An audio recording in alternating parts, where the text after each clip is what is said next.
et du Fils et du Saint-Esprit. Amen. De l'Évangile de Jésus-Christ selon Saint Jean au chapitre 5 au verset 17 à 30. En ce temps-là, après avoir guéri le paralysé, un jour de sabbat, Jésus déclara aux Juifs: « Mon Père est toujours à l'œuvre et moi aussi je suis à l'œuvre. » C'est pourquoi de plus en plus les Juifs cherchaient à le tuer, car non seulement il ne respectait pas le sabbat, mais encore il disait que Dieu était son propre Père, et il se faisait ainsi l'égal de Dieu. Jésus reprit donc la parole. Il leur déclarait: « Amen, amen, je vous le dis, le Fils ne peut rien faire de lui-même. Il fait seulement ce qu'il voit faire par le Père.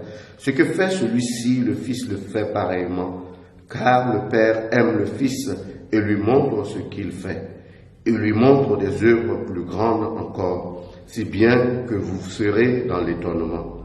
Comme le Père en effet relève les morts et les fait vivre, ainsi le Fils lui aussi fait vivre qui il veut, car le Père ne juge personne. Il a donné au Fils tout pouvoir pour juger, afin que tous honorent le Fils comme il honore le Père. Celui qui ne rend pas honneur au Fils ne rend pas non plus honneur au Père qui l'a envoyé. Amen, amen, je vous le dis.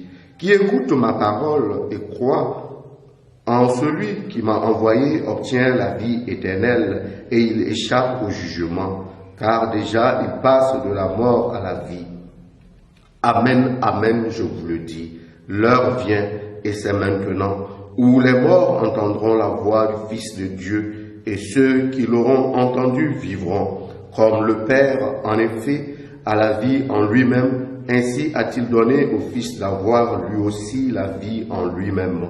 Et il lui a donné pouvoir d'exercer le jugement parce qu'il est le Fils de l'homme. Ne soyez pas étonnés. L'heure vient où tous ceux qui sont dans les tombeaux entendront sa voix. Alors, ceux qui ont fait le bien sortiront pour ressusciter et vivre. Ceux qui ont fait le mal pour ressusciter et être jugés. Moi, je ne peux rien faire de moi-même. Je rends mon jugement d'après ce que j'entends, et mon jugement est juste, parce que je ne cherche pas à faire ma volonté, mais la volonté de celui qui m'a envoyé. Acclamons la parole de Dieu. Louange à toi, Seigneur Jésus. Bien-aimés dans le Seigneur, l'évangile de ce jour nous instruit sur un certain nombre de réalités. La première réalité sur laquelle l'évangile nous instruit, c'est l'unité du Père et du Fils. L'unité du Père en ce sens que le Christ nous dit clairement que dans son action, il est uni au Père et il n'accomplit rien sans que ce puisse être la volonté du Père.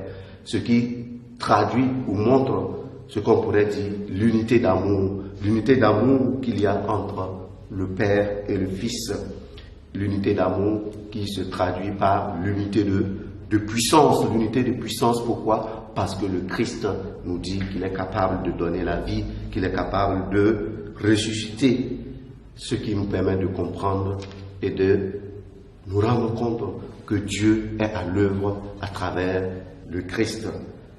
Et enfin, nous pouvons dire que l'Évangile nous permet de rendre compte qu'il y a une unité dans l'exercice du jugement, où le Christ prendra part à ce jugement pour permettre à ceux qui ont cru de pouvoir accéder à la vie éternelle. Et la seconde réalité sur laquelle l'Évangile nous instruit, c'est que le Fils donne la vie. Et en même temps qu'il donne la vie, cela nous montre qu'il détient aussi une autorité.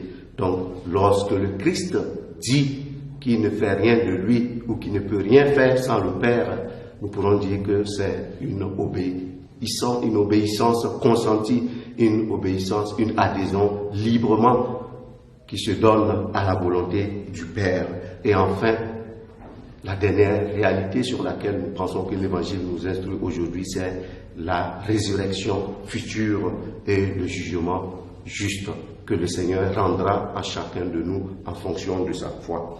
Au cours de cette journée, nous allons demander au Seigneur qu'il nous aide à purifier notre perception de notre relation avec lui pour prendre conscience qu'il est le Fils de Dieu, Dieu lui-même qui se révèle dans notre humanité. Loué soit Jésus-Christ.